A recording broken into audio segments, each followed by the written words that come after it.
But you have said that if the right team does not pick him, that you will intervene. That's my son.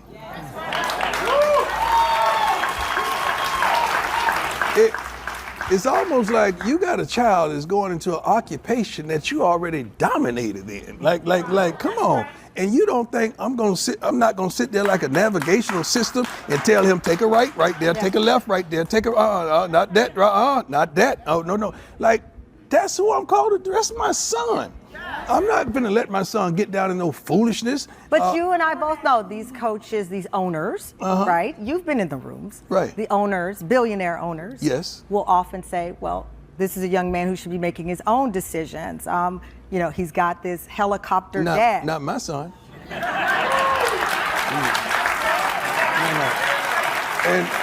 And we ain't in no helicopter. Yeah. We definitely ain't in no helicopter. Giants are you're in the. So have you told him privately who you would like for him to play for? It's not like that. Okay. Like, it's not like who I would like for him to play for. It's a couple teams that I won't allow him to play for. So it's not like that. But this is my profession. I know what's behind the curtain. We ain't got to get back there for me to understand what's behind the curtain and what's not prominent for my son. I'm not doing it. Ain't and no if he in the doesn't world. listen to you? Who?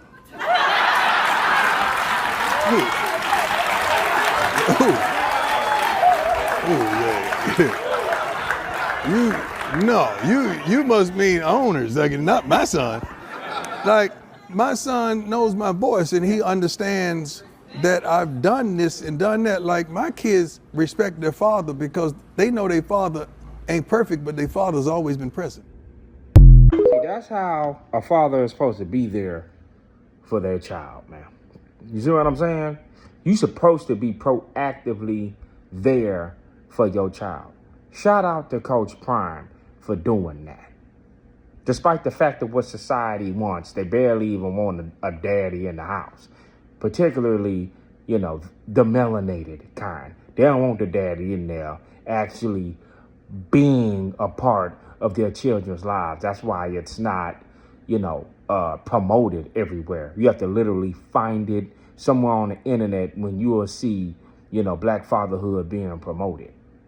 Even on the show, if you even heard a little bit, was paying attention, it was like Tamron Hall was kind of, you know, getting on them for being a quote unquote helicopter dad. No, that's what you're supposed to do. You need to know what's going on. Because not every dad is like that. They don't be paying attention to how their kids is moving.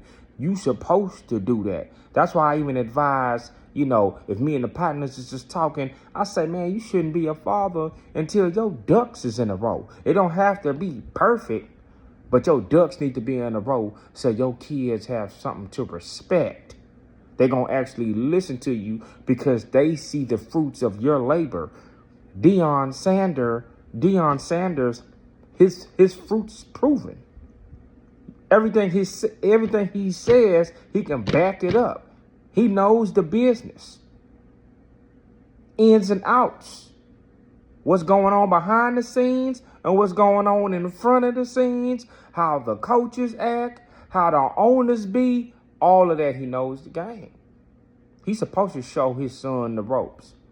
At least give him the game, and then you let your son make that decision on what he gonna do. But he can't run around saying, oh, I didn't know, my daddy didn't show me. Oh no, he showed you and told you the game. You can hear Tamron Hall, she's slightly trying to demonize him on the low for being a father. What if he doesn't listen to you? And what? No, he gonna listen. That ain't even an option. And if he don't listen, then life gonna spank him and he gonna come back and be like, yeah, you was right. I'm supposed to advise and guide him towards the right direction. That's what fathers are supposed to do. Shout out to him. And I'm gone.